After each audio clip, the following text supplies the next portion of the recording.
Días tenebrosos en Tokio. Hace frío. El cielo está encapotado y sopla un viento encrespado del norte que trae no solo malos augurios, sino también la radioactividad de Fukushima, reflejándose en las ventanas de los rascacielos al atardecer. Un sol más anaranjado que de costumbre recuerda a la amenaza del crepúsculo atómico que pende sobre Japón.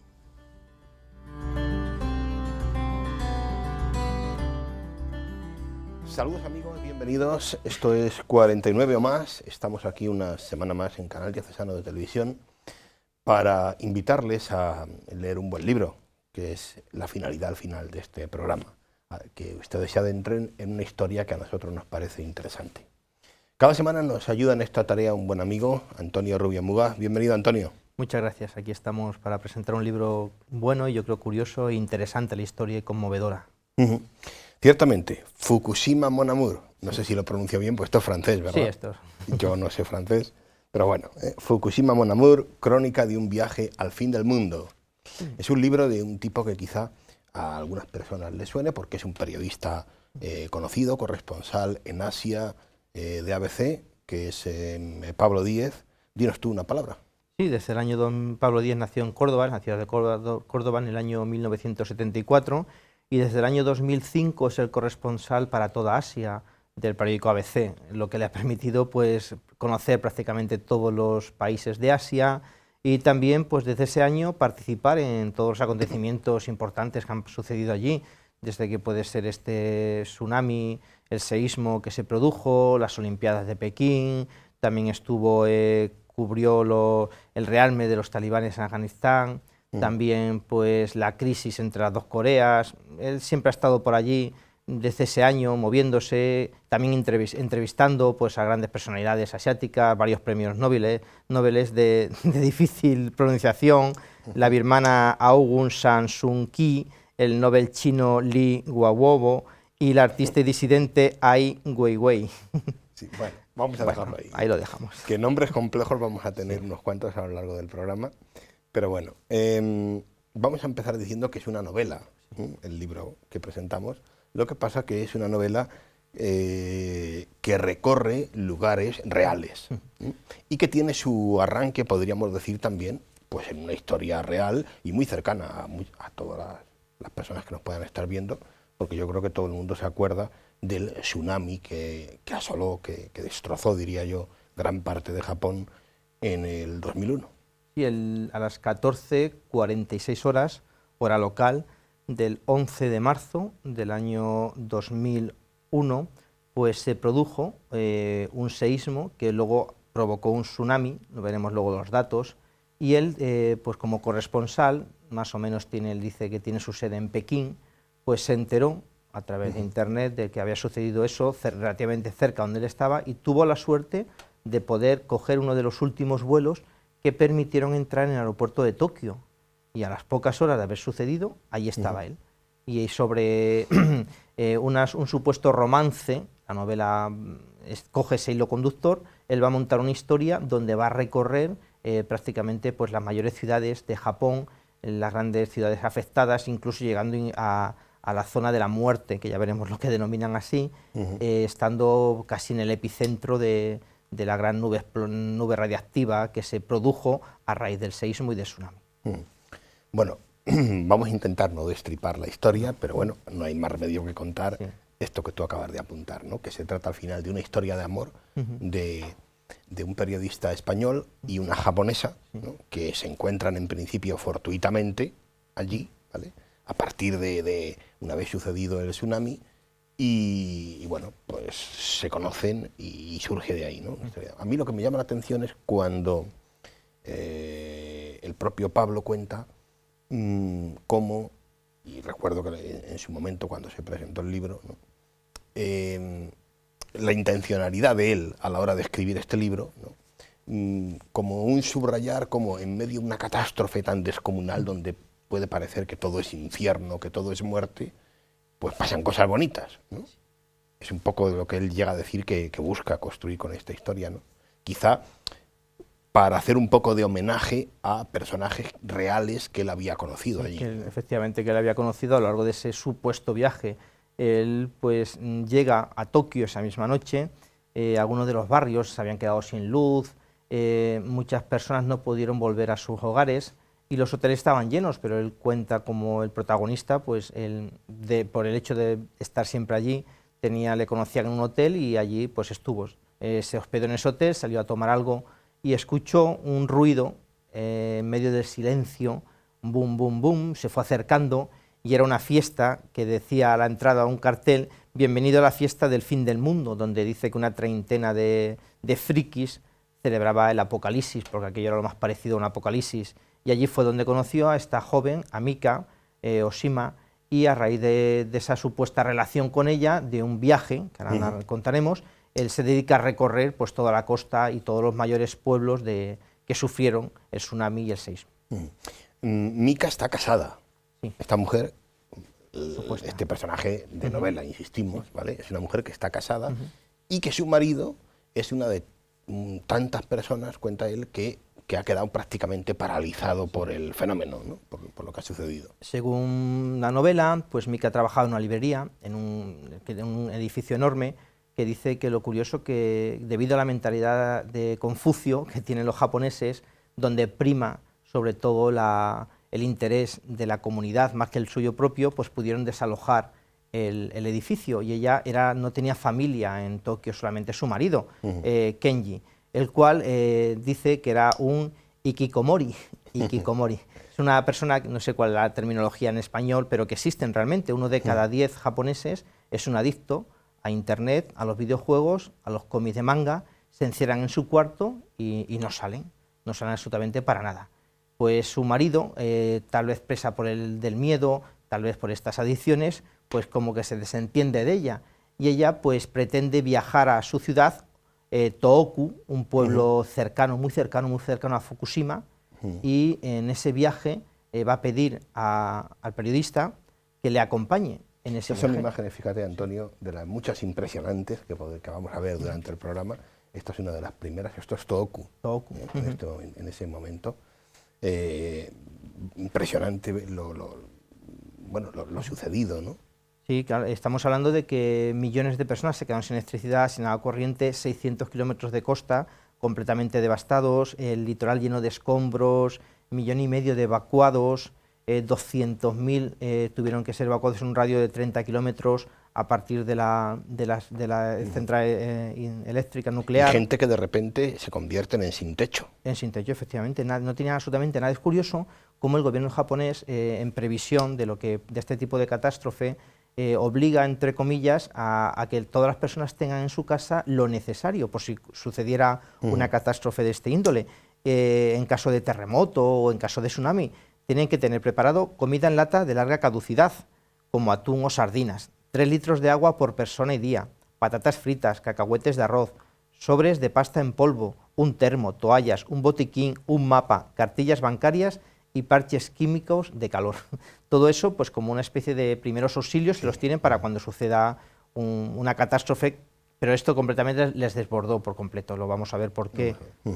El siguiente pueblo es Otsuchi. ¿Qué pasó allí?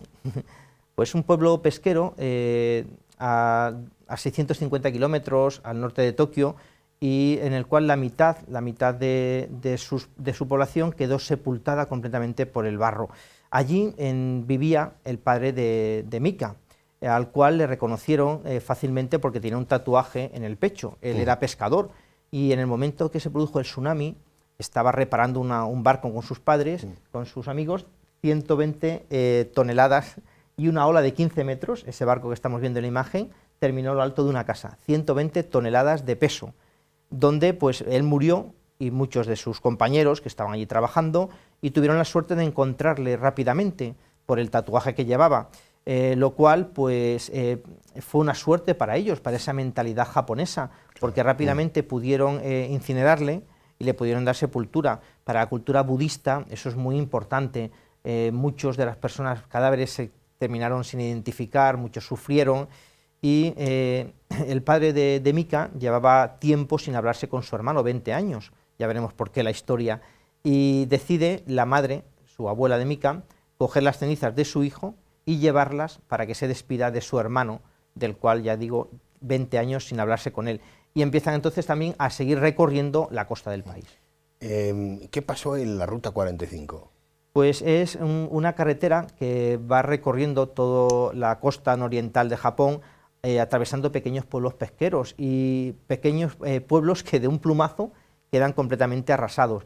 A la hora de ir visitándolos tenían que ir evitando el autobús que los llevaba y luego los coches que ellos pudieron coger de conocidos o alquilados, las grandes zanjas que se habían quedado en el pavimento, y dice el autor, los enormes barcos, igual que hemos visto, todo el litoral estaba sembrado de barcos mayores, menores, que el ejército se afanaba en ir quitándolos, y también todo regado de bolsas de cadáveres azules, donde el ejército intentaba identificar a esos cadáveres para luego elaborar unas listas y las personas, los supervivientes, sus familiares, pudieran identificar y dar sepultura a esos cadáveres.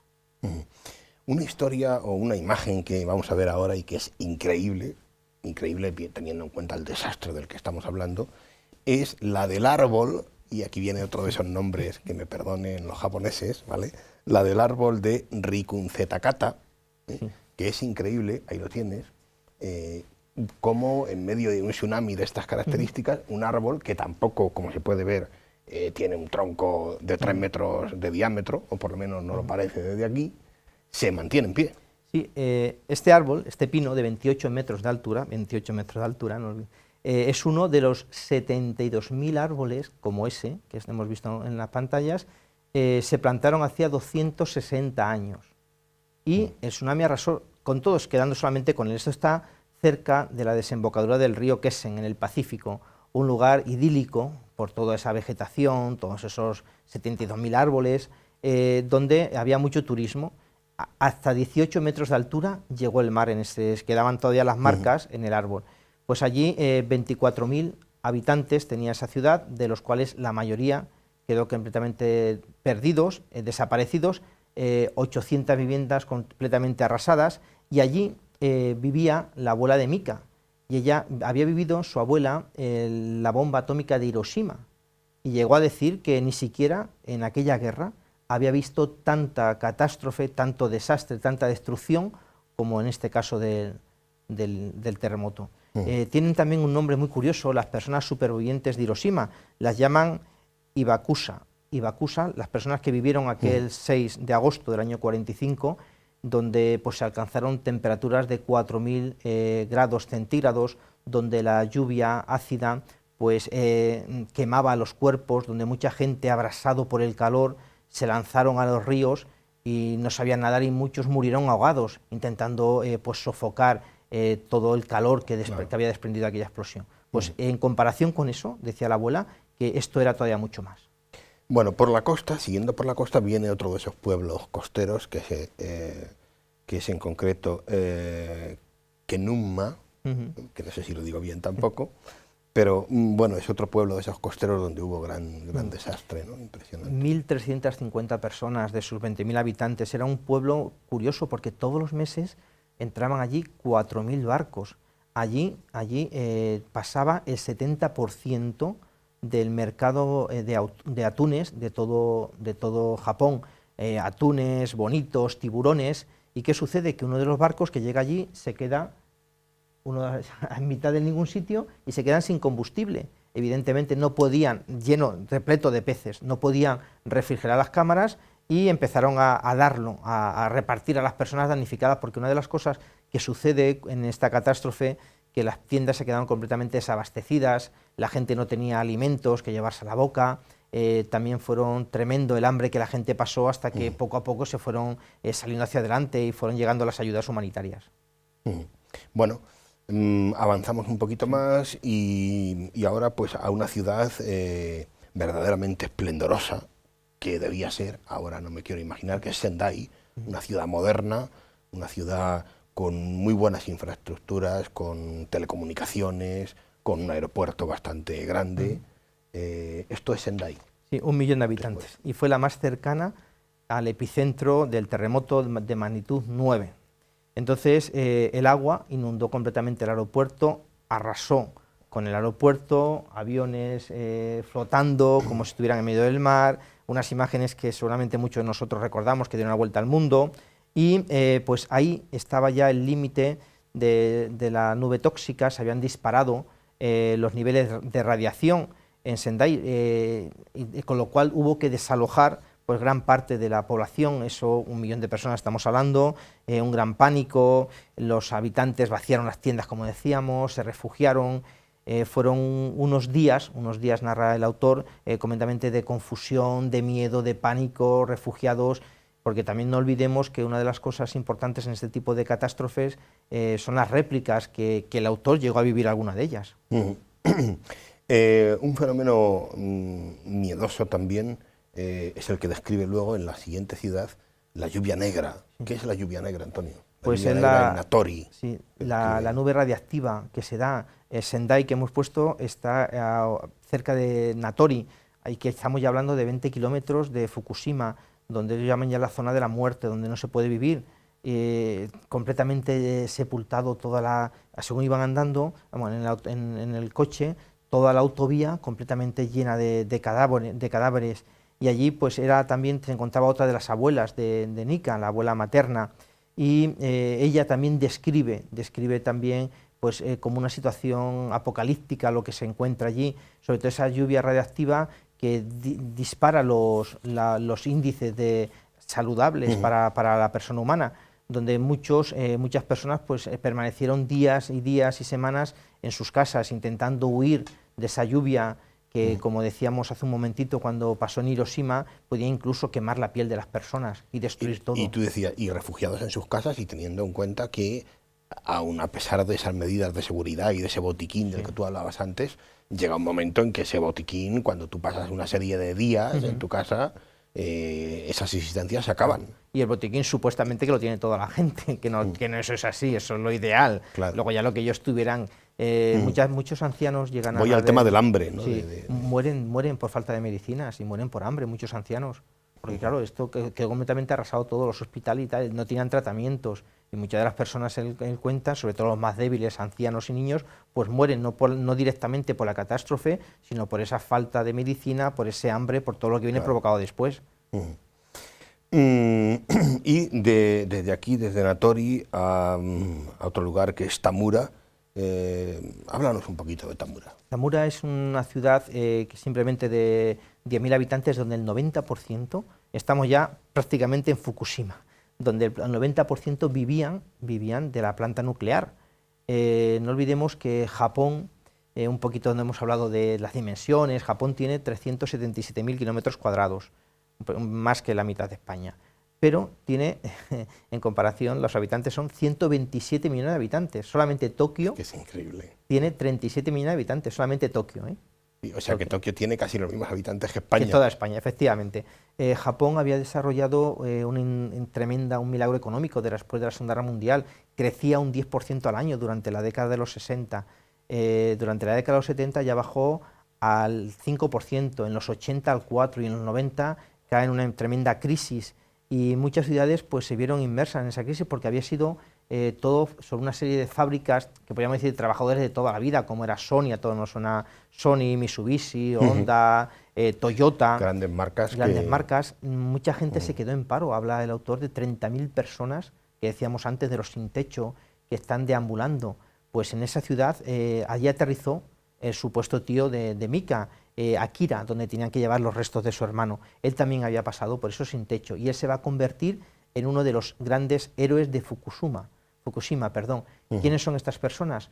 Los reactores, Fukushima tenía 6 reactores, 4 de ellos. Creo que tenemos imágenes por ahí, si no recuerdo mal, de la central nuclear de Fukushima y algunas imágenes. Pues 4 de los 6 reactores sufren fugas. No hay nada, hoy en día no hay ningún invento que sea capaz de controlar las fugas. ¿Qué sucede? Que se quedan sin electricidad. Los reactores necesitan la electricidad para bombear el agua. También el tsunami y el seísmo rompió las tuberías de agua. Entonces necesitan personas especializadas para controlar eso y albañiles que sean capaces de volver otra vez a conectar las cañerías para refrigerar. Y al principio hubo 800 personas sabiendo que iban a morir, que se quedaron allí. El gobierno al final las dejó solamente en un número de 150 personas que saben que van a morir debido a la radiación, pero que ellos lo hacen en beneficio de su pueblo, esa mentalidad de Confucio que decíamos hace un momentito. Porque Japón está construido sobre, bueno, está ubicada sobre el Anillo de Fuego, que es donde es una cadena de fallas volcánicas entre América y el Pacífico. Y que eso explica el hecho de que haya habido tantas terremotos, sí, tantos seísmos, efectivamente, y seísmos y movimientos. Sí, porque hemos dicho que estamos hablando del cuarto mayor terremoto de toda la historia. El del 2001. Sí, en el año 1960... Fueron 9 grados. 9 grados, en la sí. escala de Richter. El mayor de todos fue en Chile, 1960, 9,5. El segundo mayor, el de Alaska, en el año 1964, 9,2. El tercero mayor fue el del Índico, en el año 2004, también nos suena el tsunami, la película. Sí. Efectivamente, iba a decir, vale, sí. Ahí fue 9,1 y este fue de 9. El gobierno, con la compañía eléctrica que gestionaba Fukushima, habían hecho pruebas de simulacros de seísmos para ver hasta dónde aguantaba la nuclear, pero habían hecho con una escala de 8. Como máximo, y esto fue 9, y claro, fue lo que desbordó. Cuando se produce, el seísmo se produce a 70 kilómetros al este de la costa de Japón y a 30 kilómetros de profundidad. Eso provoca un tsunami 40 minutos después, el seísmo duró 6 minutos, y provocó tsunamis con olas de hasta 40 metros de altura, que fue lo que arrasó completamente toda la costa. Ahí y golpeando... Una imagen muy famosa que se hizo en aquellos días, ¿no?, de cómo el mar se abalanzaba prácticamente, ¿no?, sobre la costa. Y estas grandes olas fueron las que golpearon la central de Fukushima, que tras Chernobyl fue la que más tuvieron que evacuar y el accidente mayor que ha habido en la historia. Sí, estamos ante, bueno, en el caso de Japón, probablemente, después de la Segunda Guerra Mundial, lo peor que le ha pasado a Japón. Sí, según el Banco Mundial, llegaron a calcular que esto supuso una catástrofe en tema económico de 235.000 millones de dólares. Supuso el mayor desastre para Japón, como apuntabas, después de la Segunda Guerra Mundial, incluso también el mayor de toda la historia a nivel mundial en cuanto a catástrofe natural. ¿Cómo sería el seísmo? ¿Cómo sería el terremoto? Que el eje de la Tierra se llegó a desplazar 10 centímetros. Bueno, vamos a terminar, Antonio, haciendo solamente un apunte es algo que comentábamos al comienzo, ¿no?, de esta intención del autor de, en medio de esta catástrofe, pues sacar una historia bonita, ¿no?, como es esta historia de amor que no desvelamos cómo termina ni apuntamos nada de eso, pero yo creo que me parece de chapó, ¿no?, la intención del autor a la hora de homenajear incluso al pueblo japonés por esto que tú comentabas, ¿no?, por su fortaleza. Sí, es así, como ellos, por encima del bien individual, para ellos está el bien de la comunidad, incluso sacrificando sus vidas. En la historia se ve, a lo largo de ese recorrer toda la costa, todos los pueblos que hemos ido nombrando, pues se ven historias muy bonitas de personas que son capaces de dar su vida, de cómo ceden sus bienes, cómo ceden sus casas, los propios ayuntamientos, cómo montan hospitales de campaña, cómo lugares donde se puedan hospedar, cómo la gente muestra esa colaboración. Es una historia donde no solamente la historia del protagonista, sino son muchas historias que alientan a la esperanza, alientan a la colaboración, y cómo incluso en situaciones apocalípticas, como peor incluso que la Hiroshima, pues encuentras personas que tienden su mano a los demás. Bueno, vamos a terminar aquí, amigos. No tenemos tiempo para más. Vamos a terminar nuestro 49 o más de hoy con un texto con el que cerramos habitualmente nuestro programa, un texto que elige Antonio, de este libro que hoy les invitamos a leer, de esta historia tan interesante, Fukushima Mon Amour, crónica de un viaje al fin del mundo. El contexto es una de las réplicas que el propio autor Pablo sufre del terremoto. Y justo cuando nos estaban enseñando la sala habitada con colchonetas y mantas para cobijar a los damnificados, llegó la primera de las muchas réplicas que a partir de entonces se iban a sentir prácticamente cada día. Empezó suavemente, con una ligera sacudida que nos hizo balancearnos sin perder el equilibrio, pero fue aumentando de intensidad poco a poco. De repente, todo el edificio se agitó con fuerza y pudimos ver cómo sus pilares, reforzados con muelles hidráulicos de acero para soportar las sacudidas, se flexionaban adaptándose al movimiento del temblor para impedir que sus columnas se partieran. A nuestros pies, el suelo se bamboleaba sin que las losetas se rompieran y las cortinas de chapa rechinaban al chocar contra las ventanas. Ante nosotros, la funcionaria, que seguía sentada frente a su escritorio, se agarraba con una mano a la mesa y con la otra a la silla, cuyas ruedas patinaban adelante y atrás. Tras rodar arriba y abajo durante unos segundos interminables, sus bolígrafos y cuadernos se cayeron al suelo y tuvo que sujetar con fuerza la pantalla del ordenador para que no siguiera el mismo camino. Paralizados por el pánico, nos miramos los unos a los otros sin saber qué hacer ni qué decir. Asustados y con el cuerpo encorvado, Mick y yo nos cogimos las manos mientras intentábamos apoyarnos en una pared, pero el zarandeo nos inclinaba la espalda y los brazos hacia atrás sin que pudiéramos controlar nuestros movimientos. Aunque estábamos quietos, todo giraba alrededor. Las luces parpadeaban en el techo, mientras las mujeres chillaban y los niños lloraban muertos de miedo.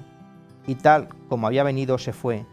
El temblor disminuyó gradualmente, los muebles de la sala dejaron de agitarse y todos pudimos reincorporarnos y retomar la compostura, aliviados pero con el susto todavía en el cuerpo. Poco a poco, los llantos y las voces se apagaron hasta fundirse en un murmullo suave, pero aún inquieto.